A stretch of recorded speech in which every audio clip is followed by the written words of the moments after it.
Rousseau. El pensamiento de Rousseau se enmarca dentro de la Ilustración.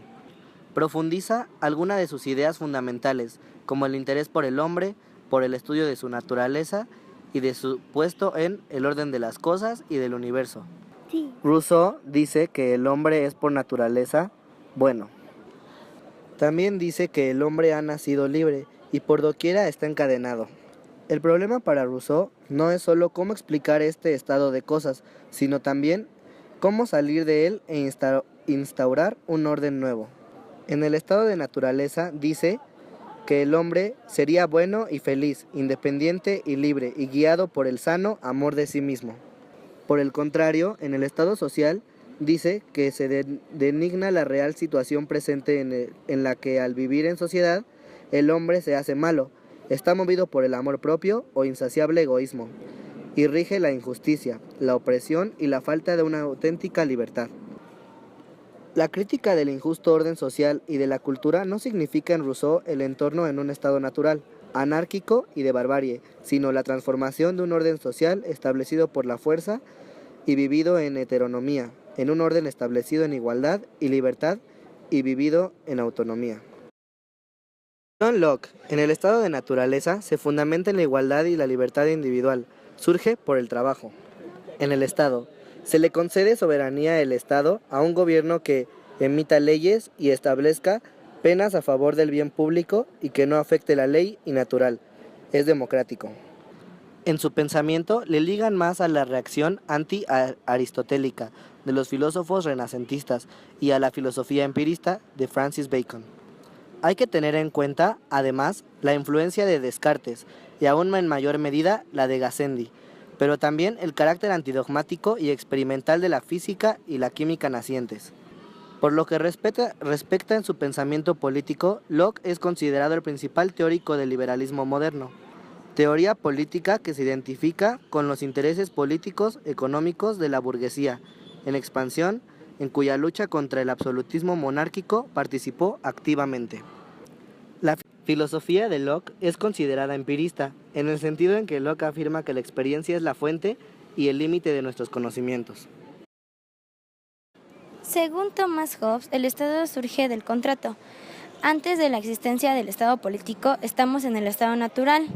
Es en el de que estamos todos contra todos, donde no existen leyes y puedes hacer lo que quieras.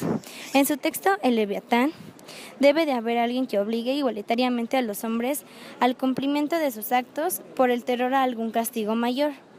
Cuando se crea el Estado político, se les concede derechos a las personas. El contrato depende de la fuerza del Estado y este gobierno es absolutista. Hobbes escribe su obra El Leviatán a mediados del siglo XVII, en un contexto histórico de plena guerra y revolución.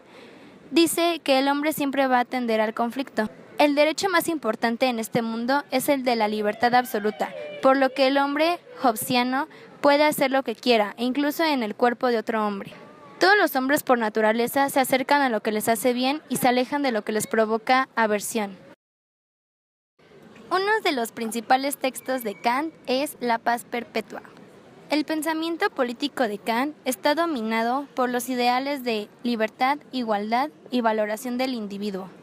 En el estado de naturaleza, los seres humanos se encuentran en una situación de constante inseguridad, debido a las amenazas de otros que por derecho natural sigue su propia voluntad sin tener en cuenta la voluntad de los demás.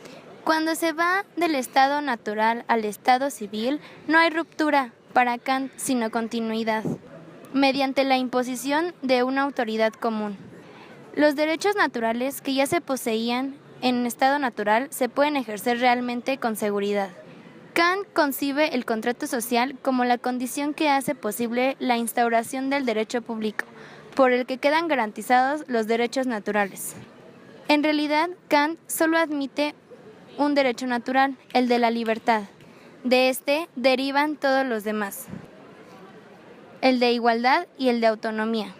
La idea de voluntad pública es claramente de corte rousseauiano, pero en Rousseau la voluntad general representa el interés común, mientras que en Kant representa la garantía de la libertad individual, es decir, se establece como un vínculo jurídico formal entre los ciudadanos en el que se fundamenta el Estado. Kant intenta sintetizar los dos elementos fundamentales para este estado. El primero es el de las teorías liberales, que son los derechos individuales de libertad, y el segundo de las teorías democráticas es la soberanía de la voluntad colectiva. Con Kant, el tipo de gobierno que se lleva a cabo es el de una república democrática y con la división de poderes.